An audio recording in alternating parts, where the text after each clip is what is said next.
Esta noche, finalmente, el presidente de la República, Sebastián Piñera, anunció en cadena nacional la tan esperada propuesta de reforma tributaria que enviará al Congreso. Algunos de los puntos van directamente relacionados con un alza a los tributos que pagan las grandes empresas, también una rebaja al impuesto a la renta de las personas y alguna forma de subsidio o de compensar el gasto en educación que hace la clase media. Para analizar los principales puntos anunciados esta noche por el presidente, estamos con el abogado experto en el sistema tributario, Franco Versovich. Muchas gracias por esta entrevista. Empecemos con esta alza de hasta un 20% al impuesto a la renta para las empresas. Se habló en algún momento de un desincentivo a la inversión. Este 20% se tomó cuando fue el terremoto como una forma de financiar la reconstrucción. ¿Quién paga al final ese 20%? Bien, buenas noches, muchas gracias por la invitación. El subir los impuestos a las empresas, que en este caso recordarán ustedes que para el impuesto era 17% y con ocasión del terremoto temporalmente se subió a 18,5%, que es el impuesto que rige este año, y el próximo año debería bajar a 17%.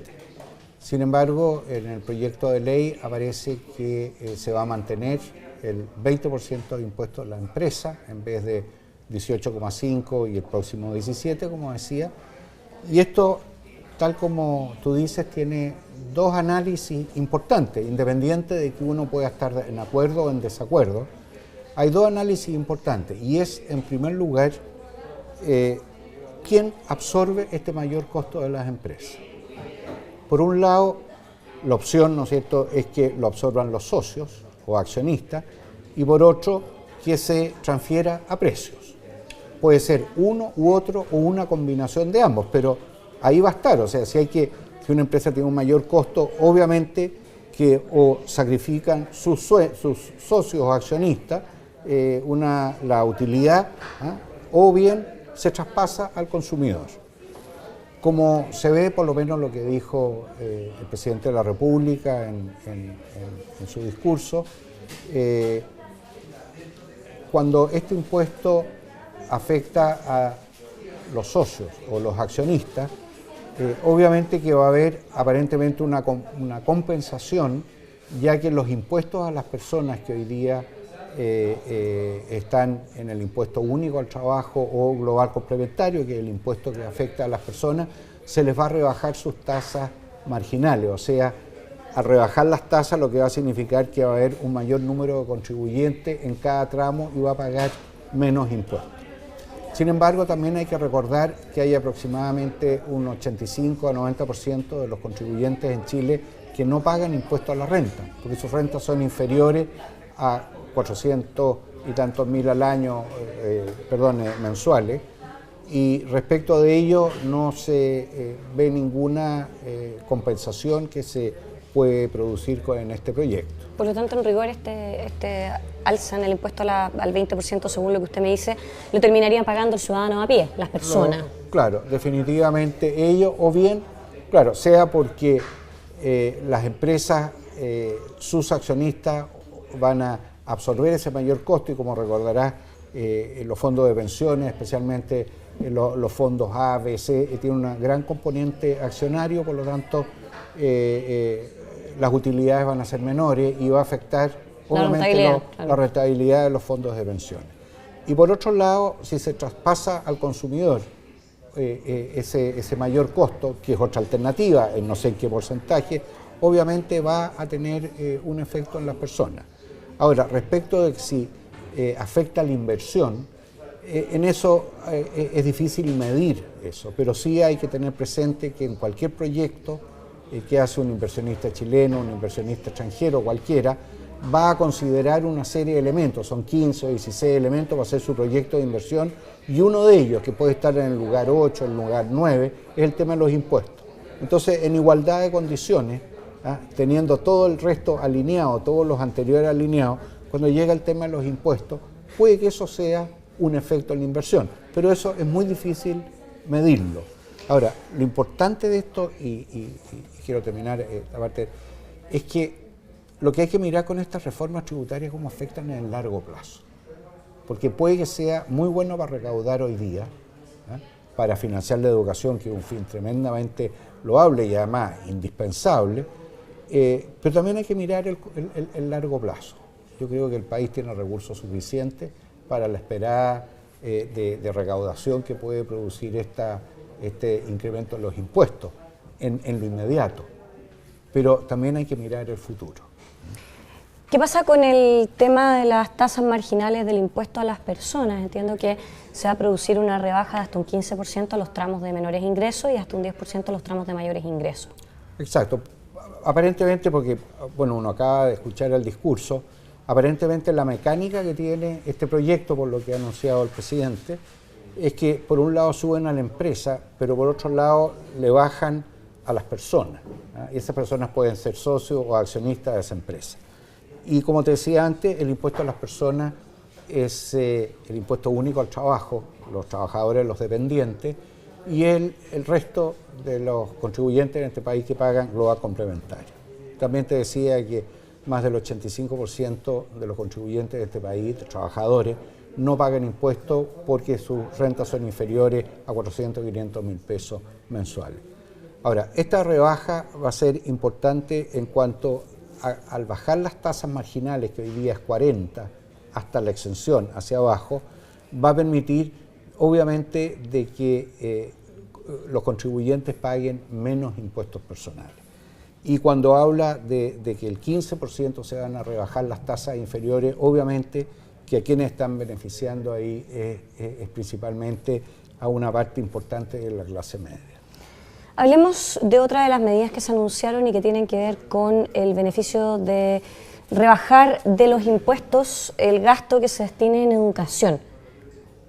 ¿Es difícil? ¿No es difícil? ¿Es fácil de llevar a cabo? ¿Será realmente efectivo? ¿Y a cuánta gente podría beneficiar esto? Bueno, el propio presidente dijo la cantidad de gente que podría beneficiar. Obviamente que es fantástico que a las personas las ayuden, ¿no es cierto?, con esta crédito contra sus impuestos y especialmente la clase media, a rebajarlo. Lo que sí hay que tener presente que como esto va a estar en función de los hijos que estén estudiando, hay que definir que son colegios que están pagados, y va a haber toda una infraestructura y toda una tecnología para controlar de que este beneficio realmente llegue a las personas de verdad y no a aquellos que abusan del sistema. Así que me imagino yo que la autoridad tributaria va a tomar todas las medidas para que ello sea efectivo y no hayan abuso en este sistema por algunas personas. Hablemos del impuesto de timbre y estampillas. Ha sido una vieja demanda, por lo menos de la industria financiera de nuestro país, eliminarlo. Aquí no se elimina, se rebaja a una tasa de un 0,2%, que es una tasa bastante baja. Pero la pregunta es, ¿podría subir el crédito, por ejemplo, por los mayores costos de administración que podría tener este impuesto que recauda tan poquito? ¿O es una puerta de entrada eliminarlo finalmente? Yo creo que más lo segundo. Yo creo que, acuérdense que el impuesto de timbre hace unos años era 1,2. En ese tiempo, obviamente, las tasas de interés eran mayores que las que tenemos hoy día. Se rebajó a 0,6 y en este proyecto se anuncia rebajarlo a 0,2. Lo que me quedo con tu segunda posición en el sentido de que esta es una antesala finalmente para eliminarlo, porque el impuesto de timbre ya con un 0,2 obviamente los recaudadores son en general los bancos y las instituciones que dan los créditos. Claro. Pero lo importante de esto es que esperamos que con esto se rebajen los costos de las personas para tomar un crédito, y también hay que mirar un poco a aquellos que ya están endeudados. Como ya tuvieron que pagar esos impuestos, esas personas realmente van a estar, este es un beneficio para lo que viene a futuro y no para aquellos que ya están endeudados, porque ya pagaron el impuesto de timbre. Al ser un impuesto tan bajito, que es apenas un 0,2, claramente por una cosa de volumen, es más caro recaudarlo. Sí, de cierta manera, ¿puede haber un incremento en el costo del crédito? Yo creo que no debería haber un incremento del costo porque obviamente en proporción a lo que se va a recaudar, el costo es igual, ¿no? Claro. Y va a haber una un esfuerzo del fisco recaudación. en ese caso. Es un esfuerzo, exactamente. Es un esfuerzo especial del fisco que está haciendo y el Estado de Chile en beneficio de aquellos que toman crédito. Finalmente, tenemos dentro de los puntos más específicos que se señalan sobre la agenda de impulso competitivo, el perfeccionamiento de la normativa para exportar servicios, la eliminación del software y otra serie de medidas. ¿Qué se podría decir a grandes rasgos de estas otras medidas que se anunciaron en este discurso? Ahora, nosotros lo que hemos conocido por la prensa y por declaraciones de funcionarios de gobierno que van a haber algunas normativas sobre lo que llaman la elusión, que no se dieron a conocer en el discurso del presidente, ¿no? Y esas hay que analizarlas para ver si esos cambios producen algún efecto negativo en el emprendimiento y en las pymes. Ahora, de lo que se ha anunciado sobre la exención de impuestos al software me parece fantástico y tan fantástico parece también que un viejo anhelo es en la exportación de servicios. Y en la exportación de servicios da la impresión de que uno de los problemas que aparentemente el presidente anunció, y me imagino yo que está en ese sentido, es facilitar el reconocimiento de cuándo es una exportación de servicios, y ahí tiene que combinar impuestos internos con aduanas, ¿no es cierto? Y en segundo lugar, resolver el tema del IVA, porque si los servicios son exportables, ¿qué pasa con las compras que hacen aquellos de equipos, etcétera, que para poder prestar sus servicios, computadores, muebles, etcétera? Entonces hay que ver si el tratamiento ahí va a ser igual a una exportación de productos que les permite recuperar los créditos fiscales cuando sus servicios son de exportación.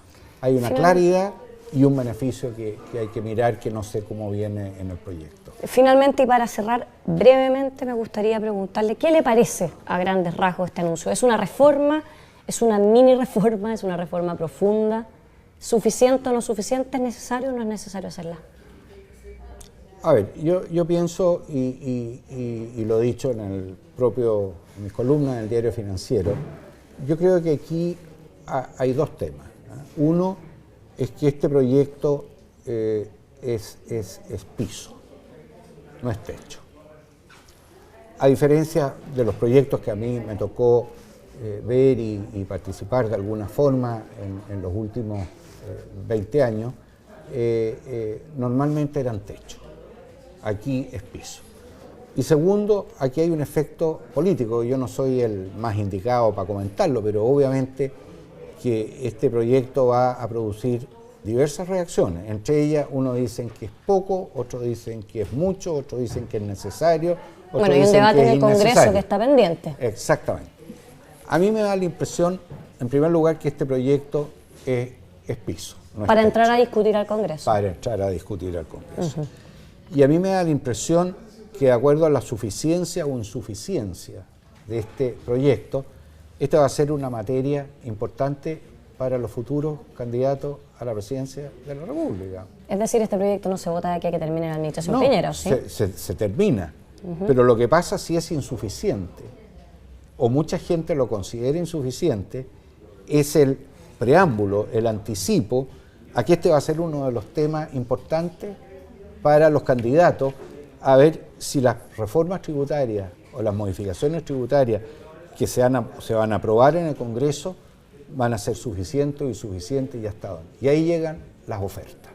Y esperaremos entonces contar con su presencia para que nos ayude a analizar cada uno de estos pasos que se vayan dando en materia tributaria. Muchas gracias por su tiempo, por su disposición a venir a esta hora y por esta entrevista. Listo, 1.000.000 de gracias a ustedes y buenas noches. Y así cerramos esta entrevista en DF TV y yo los dejo invitados a una próxima.